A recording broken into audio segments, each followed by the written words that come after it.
Lack operon bacteria কিভাবে দুধের শর্করা ল্যাকটোজকে ডাইজেস্ট করে জানো সেটা? এর পেছনে কিন্তু একটা আশ্চর্য জিন নিয়ন্ত্রণের ব্যবস্থা আছে, যেটাকে আমরা ল্যাক অপেরন বলি। ব্যাকটেরিয়ার সিস্টেমে এই ল্যাক অপেরন জিনিসটা কি? ল্যাক অপেরন হলো জিনের একটি গ্রুপ যা ইকোলাইতে ল্যাকটোজ ডাইজেশনের জন্য এনজাইম বা উৎসেচক তৈরি করে। এর তিনটি প্রধান অংশ। প্রোমোটার বলে একটা অঞ্চল আছে, যেখান থেকে আরএনএ পলিমারেজ গিয়ে অ্যাটাচ হয়।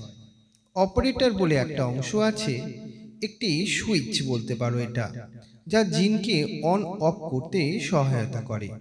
স্ট্রাকচারাল জিন হিসাবে ল্যাক জেড, ল্যাক ওয়াই আর ল্যাক এ আছে, যারা ল্যাকটোজের জন্য উৎসেচক তৈরি করে।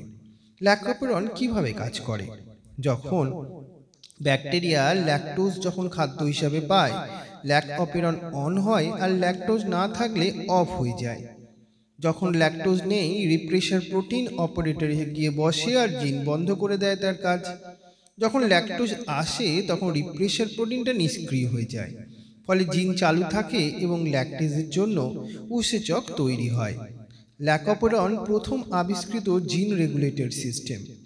এই ধরনের শর্টস পেতে গেলে তোমরা এই চ্যানেলটাকে সাবস্ক্রাইব করে রাখো।